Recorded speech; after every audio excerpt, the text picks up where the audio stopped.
Tarde. Boa tarde. Tarde.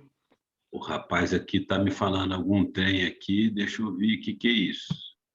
Está sendo gravada a aula.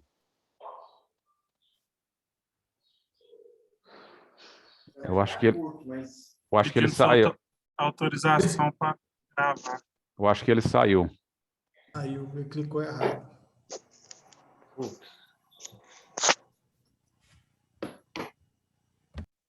Não liberar para gravar, acho que derruba a pessoa.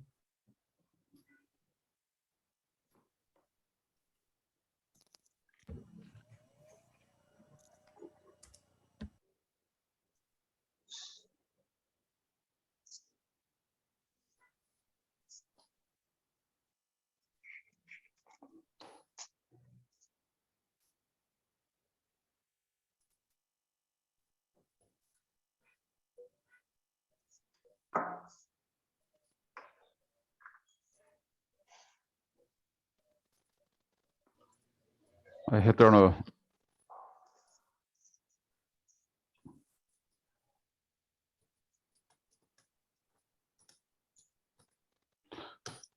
Oi, Faleiros. Pode retornar, que ele deve ter pedido para você. Aqui está sendo gravado, né?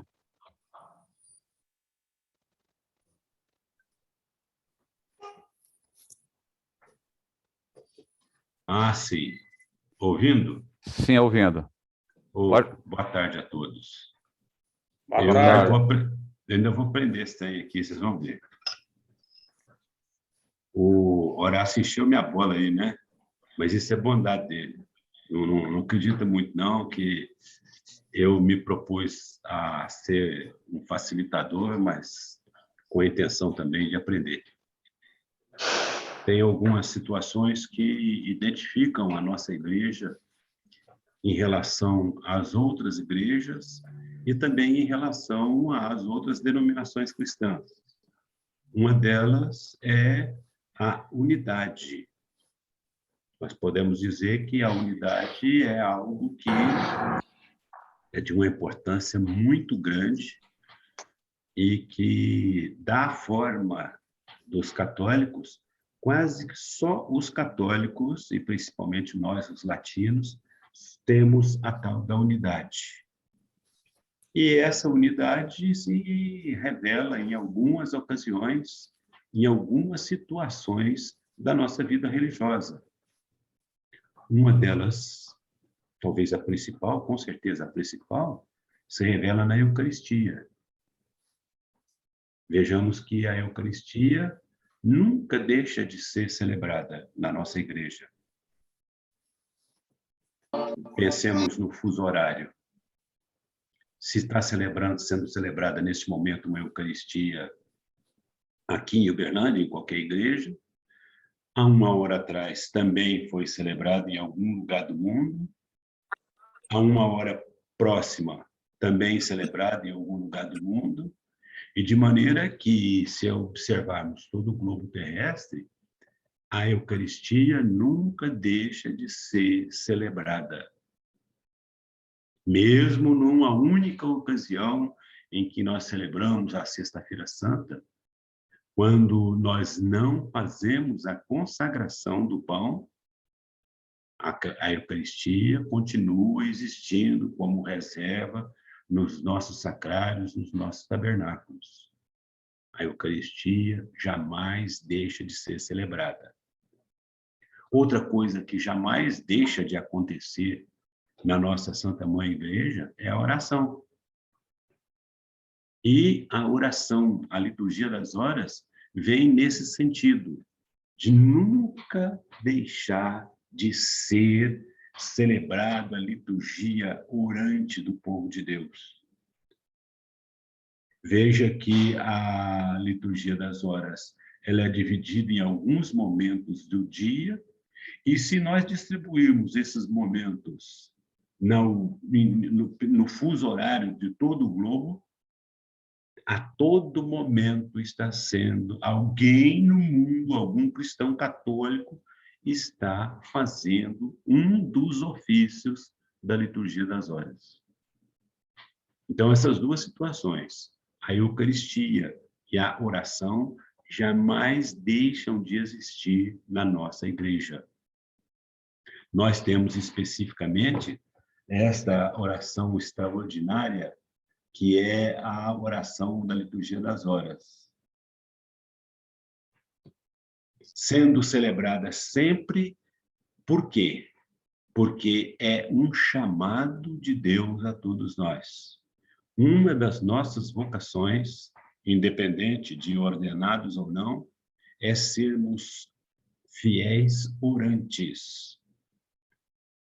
E temos que colocar sempre que a nossa oração se divide em 3 aspectos, né? Existe, primeiro e principalmente, o louvor. Segundamente, o agradecimento.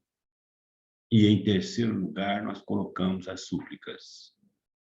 Veja que não é coisa da minha cabeça, é coisa que eu já aprendi em outras ocasiões, em outras situações. Eu estou colocando uma prioridade nas nossas orações. A prioridade seria, então, o louvor, o agradecimento e a súplica. Porque o nosso Deus, como é que nós aprendemos lá no Catecismo? Ele é onipotente. Ele é onisciente. E ele é onipresente. Esse negócio fica meio complicado na minha cabeça aqui, eu não consigo deglutir muito bem isso, não. Mas quando eu penso no amor pelo qual somos e existimos, aí esses conceitos de onipotência, onipresença e onisciência ficam mais claros para mim. De onde que eu estou tirando isso?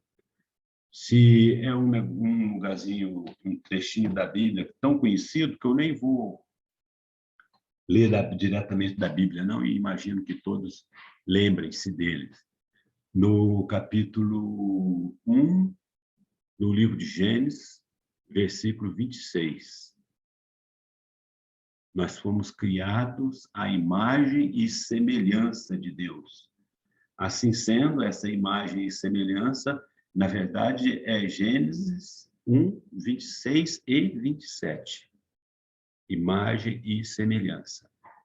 E o nosso chamado à oração, o nosso chamado a sermos fiéis orantes, se relaciona exatamente nesse modus da criação.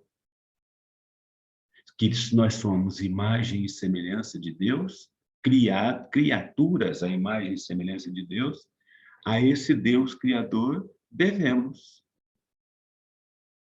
o louvor, o agradecimento e podemos a súplica.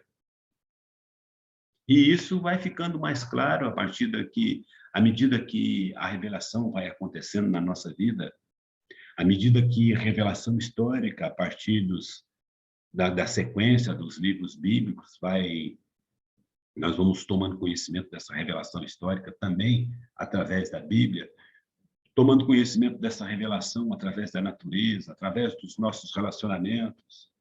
Assim, eu tenho uma sugestão de leitura, quem estiver com a Bíblia próxima aí, eu vou ler um pedacinho aqui do livro da carta de Paulo aos Efésios, capítulo 1, de 1 a 10. Eu estou acompanhando aqui deixa eu ver qual é a Bíblia que eu estou aqui. Vou ler na Bíblia do Peregrino.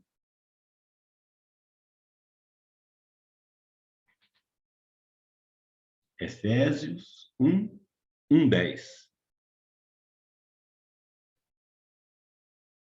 Eu gosto muito da Bíblia do Peregrino, porque a linguagem dela é muito boa e ela é uma Bíblia de estudo mais acessível. Tem outras versões aí, a TED, por exemplo, que acaba que o linguajar não é tão acessível. Do Peregrino, no meu entendimento, é mais acessível que a Bíblia de Jerusalém, inclusive. Posso ler? Efésios 1, 1, 10. Isso.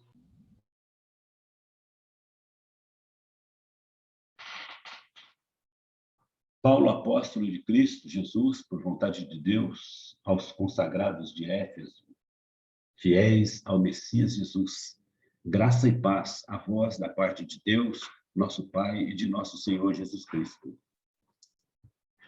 Bendito seja Deus, Pai de nosso Senhor Jesus Cristo, o qual, por meio de Cristo, nos abençoa com todo tipo de bênçãos espirituais do céu. Por meio dele, antes da criação do mundo, nos escolheu para que, pelo amor, fôssemos santos e irrepreensíveis na sua presença. Por Jesus Cristo, segundo o desígnio de sua vontade, nos predestinou a sermos seus filhos adotivos, de modo que se redunde em louvor da gloriosa graça que nos outorgou por meio do predileto. Por ele, por meio de seu sangue, obtemos o resgate, o perdão dos pecados, segundo a riqueza de sua graça. Nos fez transbordar em toda espécie de sabedoria e prudência, dando-nos a conhecer o seu desígnio secreto, estabelecido de antemão por sua decisão, que haveria de realizar em Cristo e cumprir-se o tempo, que o universo celeste e o terrestre alcançassem sua unidade em Cristo. Palavra do Senhor. Então, aqui, São Paulo diz aqui que nos abençoou, nos escolheu, nos predestinou, nos outorgou e fez transbordar segundo a riqueza de sua graça. Isso aí é a essência do chamado a que sejamos elementos fiéis orantes. Então, a oração, nós podemos dizer, segundo um autor aqui que eu sigo e depois eu vou passar a biografia para vocês, esse chamado é chamado a vocação integral do homem. A oração deve ser compreendida e inserida na vocação integral do homem, pois ela aparece como contínua procura desta vocação. Olha, nós somos chamados a orar para procurar a vocação, uma constante resposta a ela e como realização da perfeição do mais perfeito neste mundo. Esta é a vocação do orante. Se a gente seguisse a leitura aí de Efésios 1, agora no versículo 12 e 14, olha, eu vou ler o 11 e seguintes. Por meio deles, e tal como havia estabelecido aquele que tudo executa, segundo sua livre decisão, nos havia predestinado a sermos herdeiros, de modo que nós, o que já esperávamos em Cristo, fôssemos o louvor de sua glória.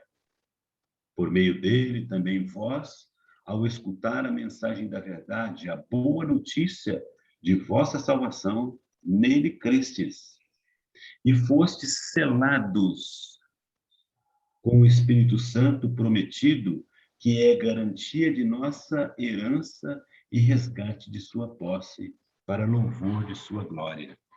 Então, São Paulo dirige-se aos Efésios, dizendo que eles foram selados. O que vem a ser um selo? Nós podemos conceituar selo como o selado é o que foi garantido. Lembra lá da carta? Por que a gente põe aquele selinho que depois virou comércio? Muito mais antigamente, o selo era o brasão do rei. Ele pegava um envelope, fechava, botava uma cera ali e chegava ali o anel quente. E só ele tinha aquele símbolo. Então, aquilo que tinha aquele selo, aquele símbolo, estava garantido. São Paulo diz aqui que nós somos selados, nós somos garantidos pelo Espírito Santo. Assim sendo, esse homem, esse fiel orante, é orientado para o próprio Deus, chamado a participar da sua vida, do seu amor, da sua felicidade, da sua imortalidade. O homem criado à imagem e semelhança de Deus, conforme já nos referimos a Gênesis 1:26, mas o homem não é um ser voltado para Deus pura e simplesmente. Ele possui também a vocação terrena de abertura para o seu próximo, seu companheiro no amor, e também é chamado para a abertura à sua natureza criada. Somos feitos, criados como Senhor da criação. E recebemos por esse senhorio, bota esse senhorio aí, entre aspas, por esse senhorio sobre a criação, recebemos a ordem de manter e continuar esta criação. E como vemos lá ainda na poesia de Gênesis, principalmente no início do livro de Gênesis, aquelas poesias lindíssimas, Deus ordenou os homens, à humanidade, que desse nome à natureza, aos animais, às plantas. Deus já sabia bastante de biologia naquela ocasião. E, acima de tudo, esse chamado à oração é para que se realize uma comunhão de amor. No nível dos nossos relacionamentos, entre homem e mulher, entre uma pessoa e sua comunidade, entre um pai, uma mãe, um filho e sua família. Nós somos chamados também a essa comunhão de amor em nossos relacionamentos. E em nossos relacionamentos, a oração tem que funcionar muito proficuamente. Ela tem que funcionar no sentido de que ela pode até lubrificar os nossos relacionamentos. Bom, e a aula não é de teologia, né, gente? Então, nós vamos andar um pouco aqui e dizer que, ao mesmo tempo que nós somos chamados, que nós somos vocacionados à oração para o melhor relacionamento, ou os melhores relacionamentos nossos, nós temos aí um tropeço, né? O pecado é o não à vocação. E também descrito a partir lá do capítulo 3 do livro de Gênesis, Gênesis 3, de 8 a 13, quando foi desfeito o mistério da comunhão. O homem se oculta, e entendamos o homem como humanidade, né, gente? O homem se oculta e se fecha dentro de si mesmo. O homem sente a sua miséria e o seu despojamento divino, pois houve ali, com aquele episódio lá da fruta da árvore proibida, houve uma ruptura no correto relacionamento com Deus, o Criador. Desfez-se a mais íntima realidade entre a criatura e o Criador. Vejamos que o Éden significa, assim, num linguajar bem popular, o Éden significa tudo de bom. E esse tudo de bom foi rompido. E agora surgem medo, fome, nudez. Foi, segundo o autor do livro do Gênesis, a primeira fuga que o homem fez da vocação, do chamado de Deus.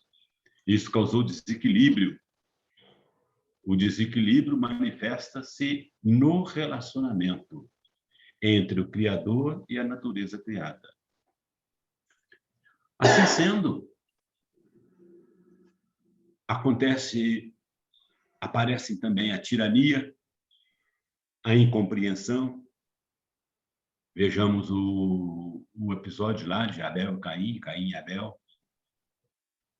Surge também a autodestruição, surge dispersão e surge a incapacidade de compreender, pois foi rompida a linguagem do amor.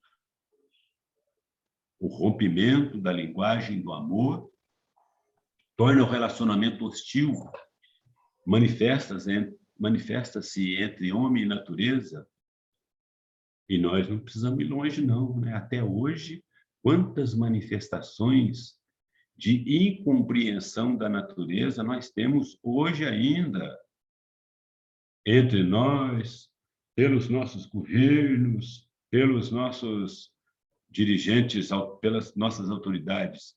Há muita incompreensão entre esta capacidade de integração do homem e natureza. Incapacidade de compreender, hostilidade. Os símbolos dessa inimizade têm nas dores do parto, lembremos também lá do início do Gênesis, o suor no rosto de Abraão para obter o sustento, o processo de continuação da vida de sua descendência tornam-se custosos à hostilidade. Mas, nem tudo está perdido. Nada, ou melhor, hein, Carlos? Nada está perdido. Porque existe entre nós a possibilidade da conversão.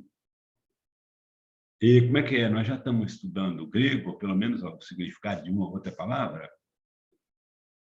Aquela palavra, esse conceito que para nós chegou aqui na língua portuguesa de conversão, lá no grego é metanoia, né? Metanoia. Metanoia, é isso mesmo, cara? Isso mesmo. E no conceito, na língua grega, isso não significa apenas mudança de direção.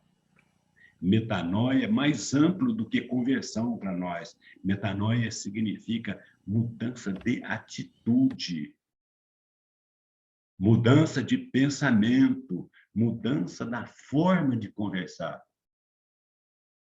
Então, vejamos, o homem deixou de ser pelo pecado original.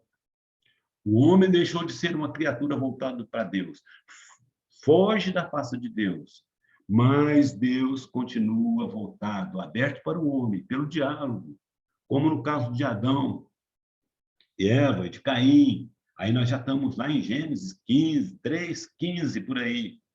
Por isso, pode-se reconstruir o mistério da comunhão, contando que o homem se converta, contando que nós todos mudemos boa parte das nossas atitudes.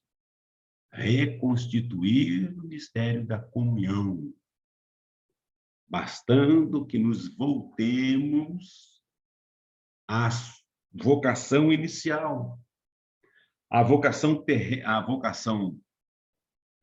ao relacionamento com Deus e também a vocação terrena, né? Tem matéria e tem espírito. A sua vocação integral, bastando que ele volte novamente para o seu Deus, para o próximo e para as criaturas, reconciliando-se com a realidade. É necessário que se realize uma conversão a Deus para os homens, seus companheiros no amor e para o mundo criado. Então, nem tudo está perdido. Tudo pode estar ganho pela conversão e a nossa comunhão com Deus.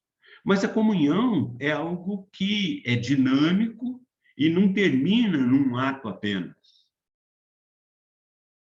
Este se converter, este voltar cada vez mais para Deus, não tem limites. A conversão torna-se, pois, um contínuo voltar para Deus, para o próximo, para a natureza criada, tornando-se a própria realização da vocação integral.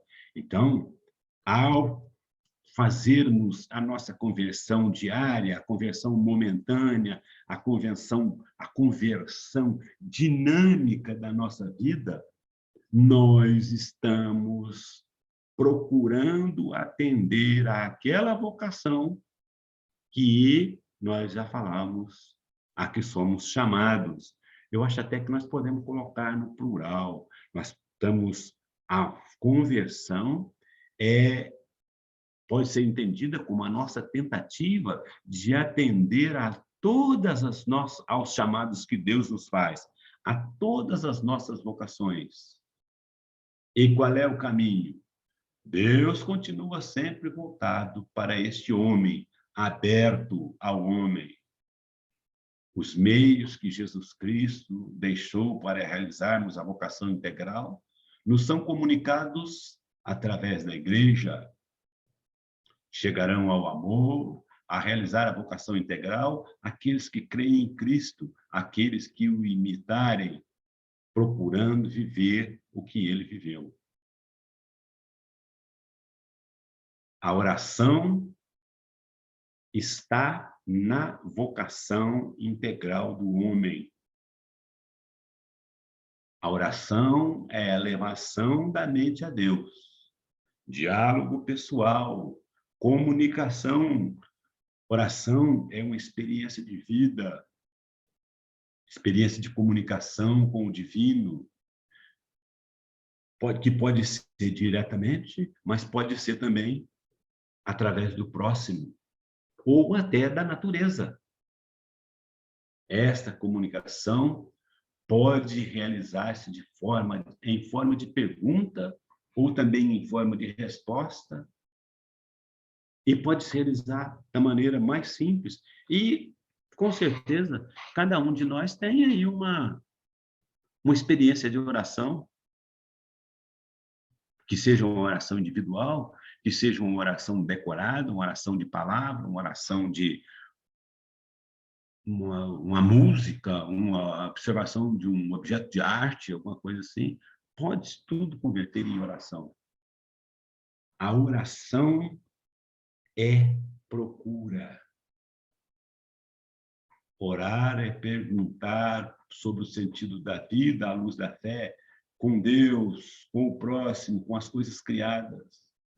Nós procuramos, sondamos, contemplamos o plano de Deus, o seu respeito e o respeito à realidade.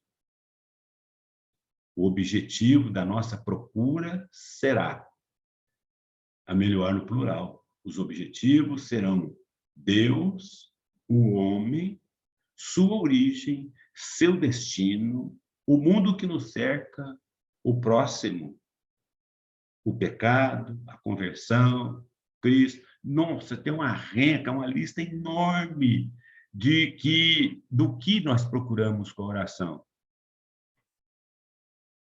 Há que se tomar um cuidado sério aí, porque a oração pode se tornar mecânica, né? Observemos que quando ela se tornar mecânica, aqueles que já costumam fazer o ofício das horas em geral, tem algumas orações que são repetitivas, principalmente nas completas, que são bem curtinhas. E, por exemplo, eu já consegui memorizar os hinos, mas eu faço questão de ler no livro para não ficar que nem papagaio recitando. Então, esse é um macetinho que eu botei aqui na minha cabeça, né? Outros poderão ter outros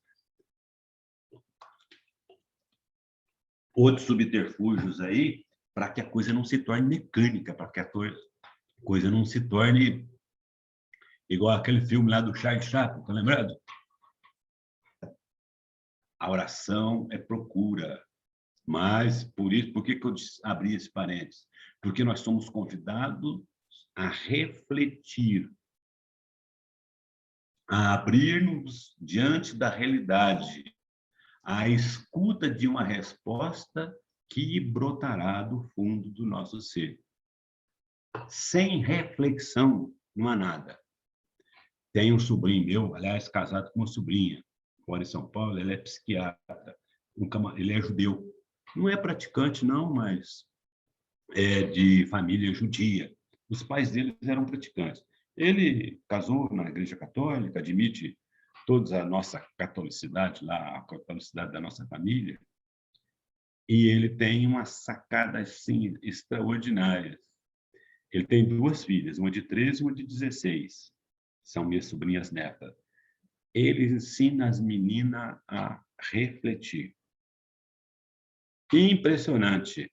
Aí dá uma determinada hora do dia lá, elas têm a cada uma a sua rotina, elas se recolhem lá. Não, agora eu vou meditar, vou refletir.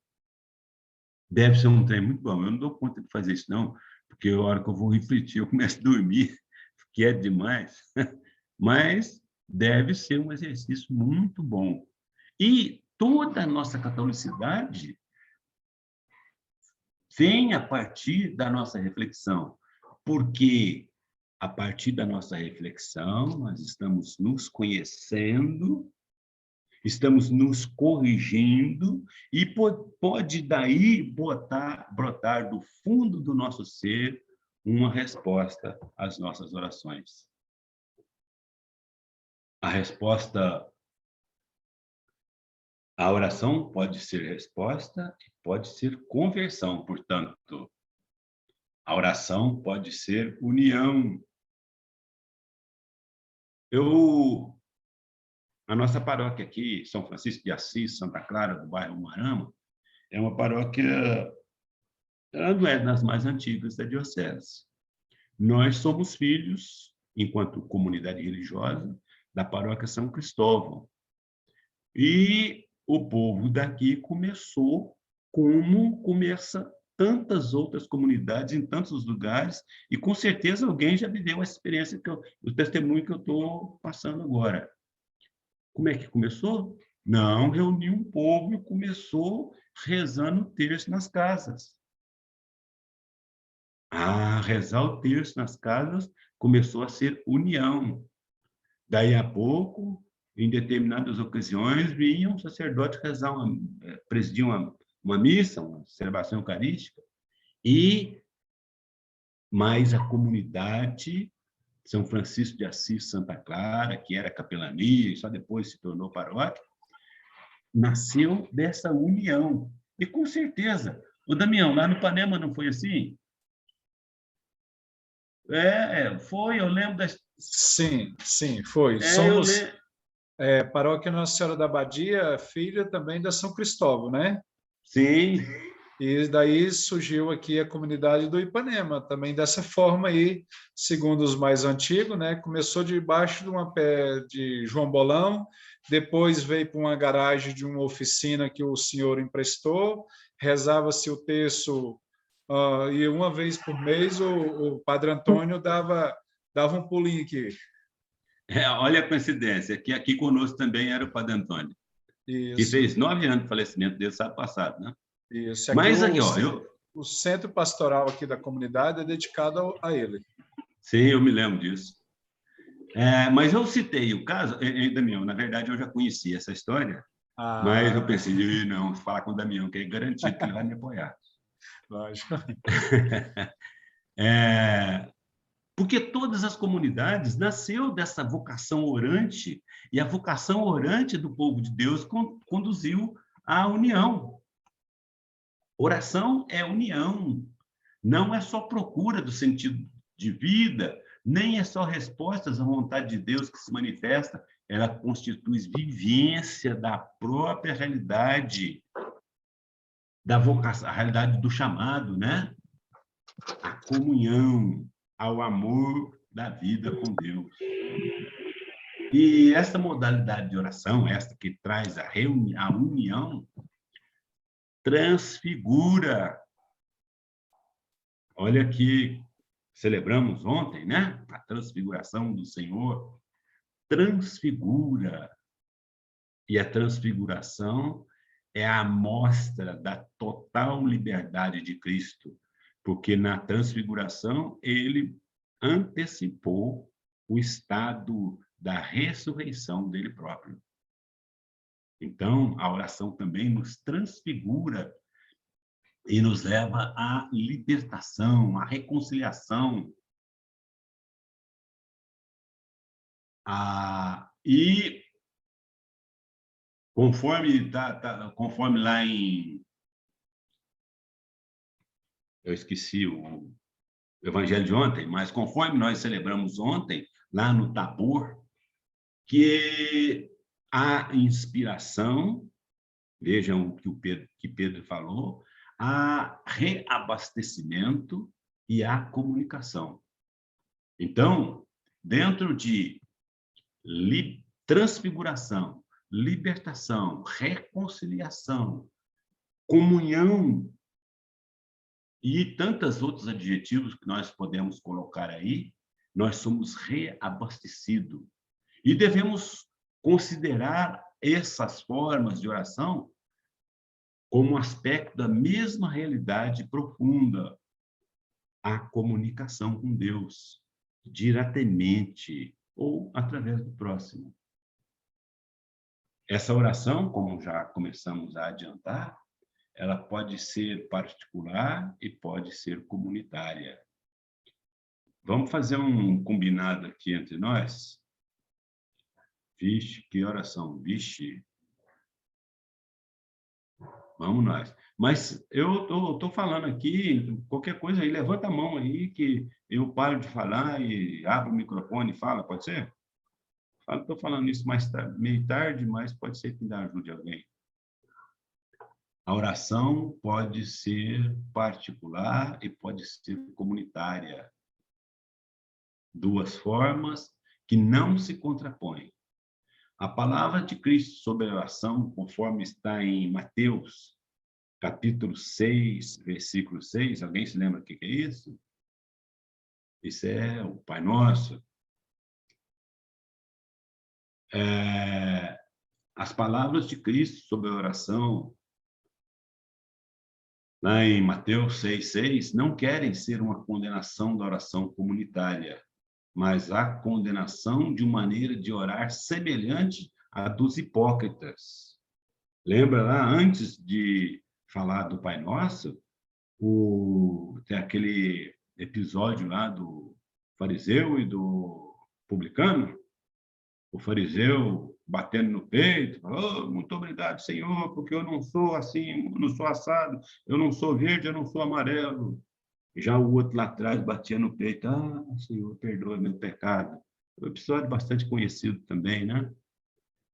E o próprio Jesus, quando ensina a rezar, ensina a oração a ser dita normalmente em comum, que é o Pai Nosso. E aí a gente pode estender até, não sou eu que estou falando isso é coisa que eu aprendi não sei onde, nós podemos dizer que a nossa oração, mesmo aquela individual, ela não pode ser no singular. A oração tem que ser no plural. Vejamos que não é Pai meu, não é vem a mim. Então, em todas as situações, bom seria se conseguíssemos colocar o plural em nossas orações. Nós manifestamos a nossa religiosidade como indivíduos pela oração interior, na meditação e na contemplação, na leitura espiritual e orações formuladas. O homem e o indivíduo, como tal, comunica-se com Deus, com o próximo e com a natureza. Diácono. Desculpe, quem está falando? José Carlos. Ô, Zé Carlos, pois não. Sobre isso, inclusive, eu assim, rezo todos os dias, né? E nas minhas orações eu sempre digo nós, porque eu também, quando eu estou orando, né? Eu creio que Deus está orando comigo. Então, já são duas pessoas, né? Deveras. Ó, que legal você ter lembrado disso aí. Bom mesmo. E a oração, o Pai Nosso é a essência da pluralidade da oração, né? A oração individual aparece como uma resposta à vocação humana. Então, é o seguinte, ó, eu estou chamando alguma pessoa. Se essa pessoa nunca me responde, eu não vou entender que ela ouviu, o que ela entendeu o meu chamado. Então, a oração é a nossa prova do nosso entendimento ao chamado de Deus. Aparece como uma resposta à vocação humana. A oração comunitária expressa, além disso, a nossa vocação batismal, a nossa vocação cristã e a nossa vocação eclesial, a nossa vocação eclésia, né? Como é que é mesmo? É carne lá do grego, de novo. Assembleia, conjunto de pessoas. A nossa vocação cristã e eclesial. Aos poucos, toda a vida nossa pode transformar-se em oração, em experiência de Deus, em comunhão com o mistério. Toda a realidade vai se tornando transparente de Deus. A oração particular e comunitária, pela oração particular e comunitária, somos constituídos mediadores entre Deus e a humanidade toda, entre Deus e a natureza criada, no louvor, na intercessão, no agradecimento, na súplica dos homens. A oração pode ser considerada, então, o prolongamento neste mundo, na nossa vida, na nossa história, no nosso aqui e agora, a prolongação do diálogo de Cristo com o Pai. Essa minha tentativa de caracterizar a oração, na verdade, por alguns aspectos apenas, né? Existe muito mais coisas por aí, é onde se encaixa a liturgia das horas. Então, vejamos que o formato da liturgia das horas que nós temos agora, ela é do Concílio Vaticano II. Essa formatação é de 1971. Alguém já adquiriu os livros da Liturgia das Horas? São, na verdade, tem esse camarada aqui, que é o... Tá tudo apagado, tá adiantando nada, né? Mas esse aqui é aquele único, que tem toda a liturgia num único volume. Mas toda a liturgia das horas, ela está em 4 volumes. 1, 2, 3, 4. Liturgia das horas, aí deu para ver, volume 1, né? No volume 1, tem, além da sequência da liturgia das horas, ela tem em todos os volumes, a promulgação. Quem era presidente da CNBB na ocasião é Dom Luciano Mendes.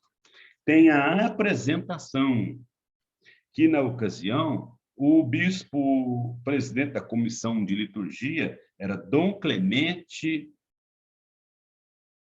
José Carlos Nardi. Tem o prefeito da congregação para o culto divino era Dom Geraldo Agnello, e tem a promulgação, que é um documento que vem de Roma, que é um decreto assinado por Arturo Uscar de Tabeira, que é prefeito, e a Buguini, secretário. E, na sequência, tem o decreto Isso aí, quem estiver acompanhando, eu estou lendo no volume 1. Volume 1 o primeiro dos 4, né? E tem o decreto. E depois tem a promulgação, que é feita por São Paulo VI. Na sequência da promulgação, que é a Constituição, a promulgação é a Constituição Apostólica. Deixa eu ver aqui. Servo do servo de Deus para perpétua memória. Mas eu quero ainda chegar ao documento que está na sequência aí, quem está seguindo pode ver, que é a Instituição Geral sobre a Liturgia das Horas. Eu procurei, existe esse livro para comprar, um livro que chama-se Instrução Geral sobre a Liturgia das Horas, IGLH. Tem um livro da Paulus, que aqueles que puderem, comprem, mas tem aqui também, no volume 1, toda a instrução de como fazer a liturgia das horas. Então, ele começa dizendo, e como todo documento da igreja, ele é em parágrafos, né? São 200 e... Deixa eu chegar aqui.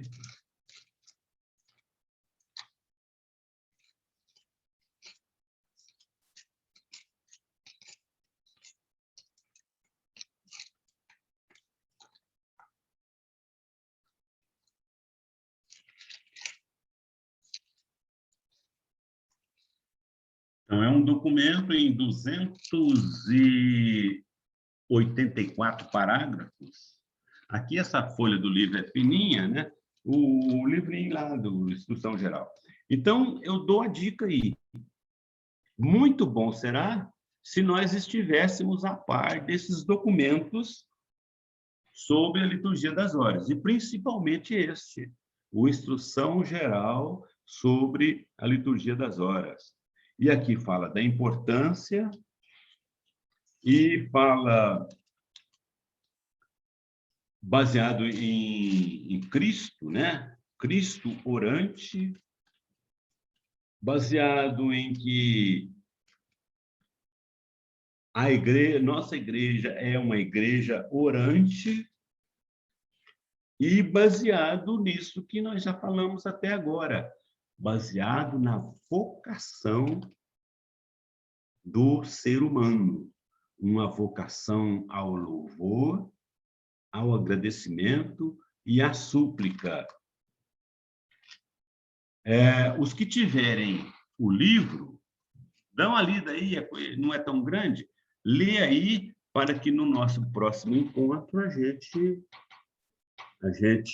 converse um pouco sobre isso também. E aí, nesse livro, na Instrução Geral da Liturgia das Horas, nós vamos ver que tem toda uma mecânica, né?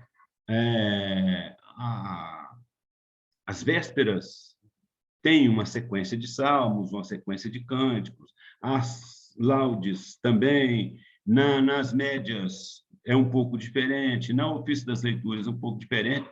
Então, quando nós estivermos sabendo exatamente como é a mecânica, vai ser um grande facilitador da nossa vida.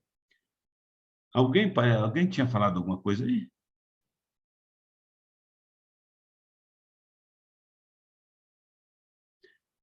Bom, esses livros, acaba que eles são caros, né? Deve ser uns...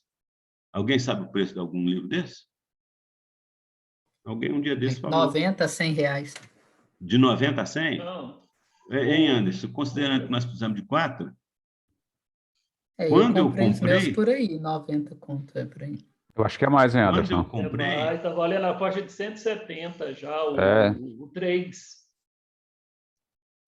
A minha Quando coleção... eu comprei, Renato, na sequência, né? A cada fala aí, tempo... Renato, o preço. 147. Eu vi É. o 3. Mas nós temos uma saída. Na Amazon é o mais barato que tem. É, né? É. Nós temos uma saída. Existe um aplicativo da CNBB, não é da CNBB, né? Mas é chancelado pela CNBB, que chama-se iLiturgia.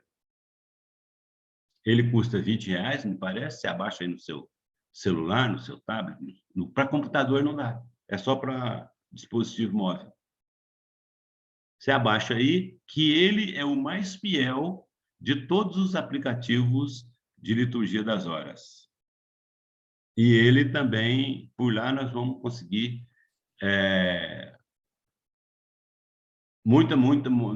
e ele tem a vantagem seguinte: ele funciona offline. Os demais aplicativos, você precisa estar com um sinal bom de internet. Esse não, ele funciona, você abaixa o programa, ele funciona offline. Eventualmente, ele vai te mostrando atualizações. E liturgia. E nosso tempo está vencido, né, Sr. Horácio? Ô, Faleiros. Sim. Sim, é que eu estou atrasadinha, né? Mas acho que já 50 minutos, né? Já 16h52. Pois é. Uhum. E nosso próximo encontro é quando? Você está com... Você está com o calendário aí? Nosso próximo Nosso próximo encontro... encontro é dia 21. Dia 21, presencial. Presencial. Lá na Medalha. Onde que é, Horácio? Lá na Igreja da Medalha Milagrosa. Ah, sim. Então, dia 21, nós vamos continuar essa nossa prosa aqui, se Deus quiser. Temos um tempinho para uma pergunta, Horácio? Temos, pessoal, fica à vontade. Tá, eu estou... Perguntem, se eu der conta de responder, eu respondo. Se eu não der conta, eu vou procurar a resposta. Só compartilhando, Diácono, tem um site chamado Estante Virtual, R$100 lá, R$90, tem de preço, assim, você consegue comprar novo e usado, né, nos sebos, então talvez vale a pena. Olhei aqui no Submarino, por exemplo, o custo é R$100 o livro 4, R$120 os outros volumes, então é mais ou menos esse preço. Anotem aí, quem conseguir. Eu procurei, não achei. Eu tinha uma unidade do livro, o nome é Rezar em Comunidade. O nome do livro. Talvez no estante virtual encontre. Em Comunidade. Talvez encontre no estante virtual, como o Anderson falou, lá tem muito livro bom lá. A editora é Vozes. A edição é de 1985 e o autor é Beckhauser, Frei Alberto Beckhauser. B-E-C-K-H-A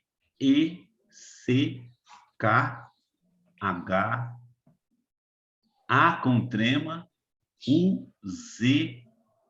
U-S-E-R. Beckhauser. Vixe, olha, não tem nem falar essa palavra aqui. No estante virtual ali tem 2 exemplares, um de R$12 e um de R$7,59. Tá, esse livro novo ele não existe mais, mas a gente encontra nesses sebos aí. Eu tinha esse livro. Só o nome do livro, por favor. Rezar em Comunidade.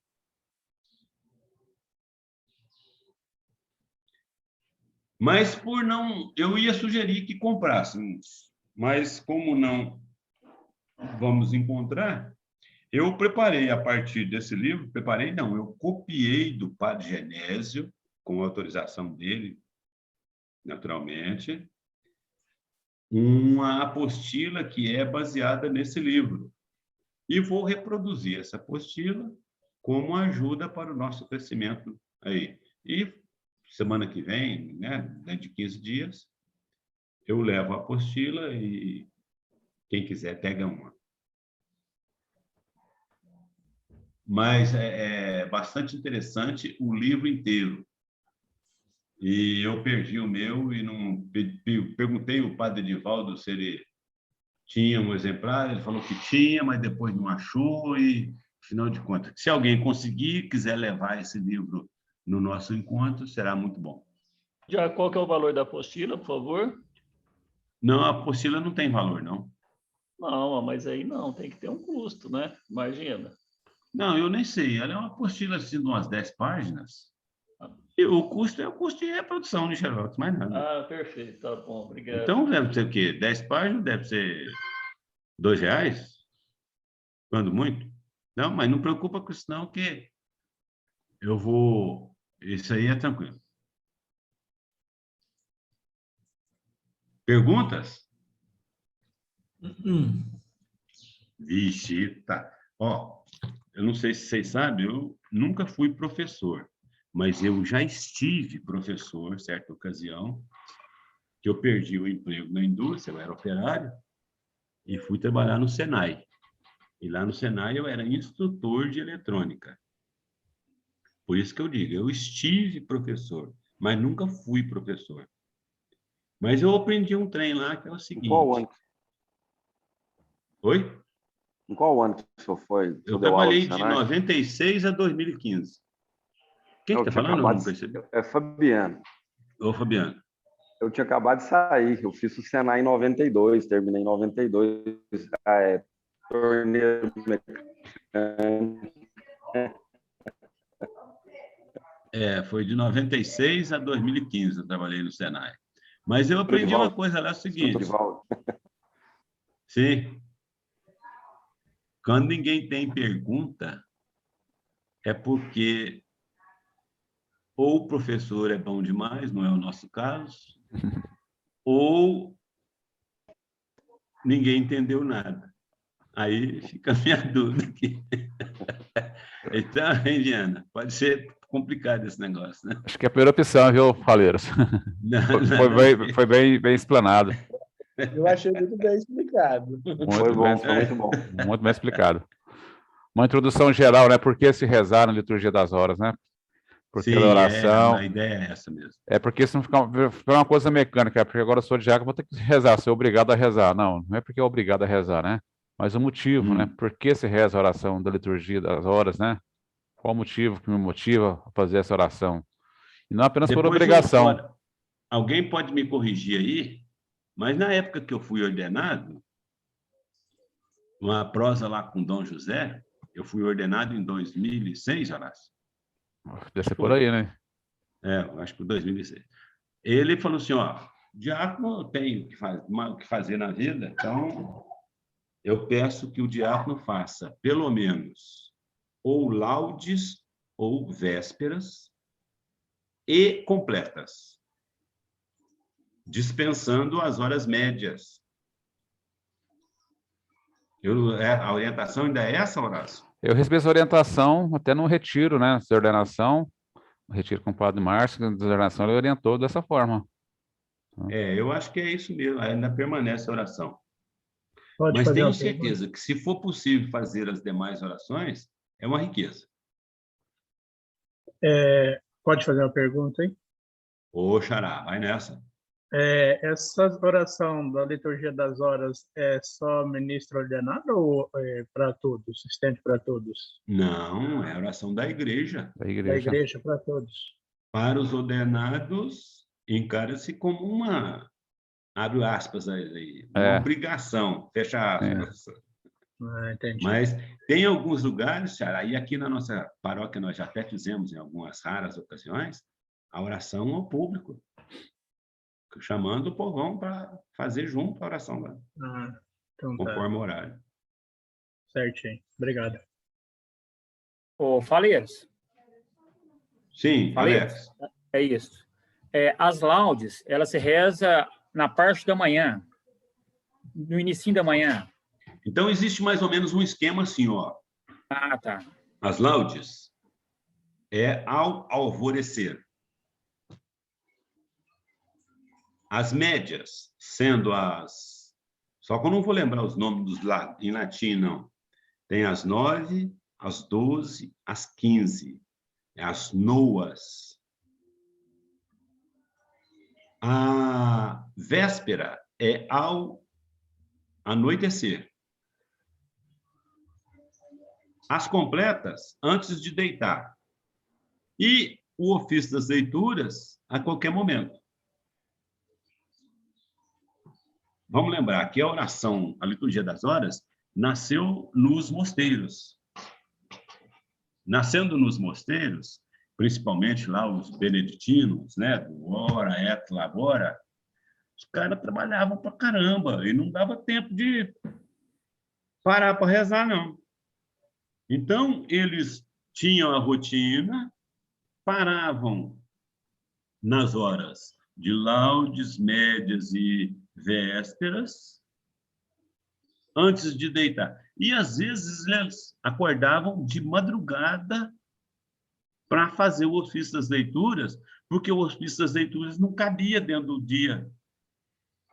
Tanto é que vocês observarem, o ofício das leituras tem 2 hinos.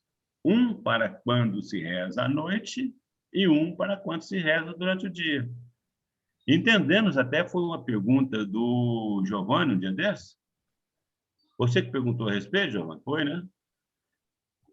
Entendendo que a noite, nesse caso aí, é depois das completas e antes das laudes. Ou seja, bota o relógio para despertar às 2 horas da manhã, faz o ofício das leituras e volta a deitar. É assim, quem não fizer isso não vai ser ordenado, segundo o arquidiácono. Diácono Antônio Sebastião Faleiras, né? Bom, gente, então, alguém mais uma pergunta? Podemos encerrar? Então, nosso próximo encontro será no dia 21 de agosto, tá? Lá na paróquia da Medalha Milagrosa, da presencial. Lembrando a todos das questões da segurança, né, gente? Máscaras, né? Todo mundo de máscara. E até por questão de segurança e aglomeração, nós não vamos ter o lanche, tá? Nós não estamos pensando que não tenha lanche nesse dia. Aproveitar assim a aglomeração durante o lanche. Vamos fazer um esforçozinho, tá, gente? Tá? Qual horário vai ser? Vai ser lá na Medalha Milagrosa, Senhora das Graças. Lá na Matriz. O horário é às 14 horas, o horário normal da aula. Ok? Então tá certo, gente. Então, bom final de sábado, bom domingo para todos, né? E até o próximo. Olha. Oi, Faleiros. Espera aí, meu. Pode falar. Glória ao Pai, ao Filho e ao Espírito Santo. Como era no princípio, agora e sempre. Amém. Amém. Bem lembrado, Faleiros. Nossa padroeira diocesana, ela era uma mulher orante. Sim. E Santa Teresinha interceda a Jesus por todos nós. São José, o padroeiro das famílias. Amém. Interceda a Deus por nós. Amém. A todos os pais aí. Amém. Tá? Muita saúde, muita paz, que nossa mãezinha cuida de cada um de vocês. Fica no colo dela.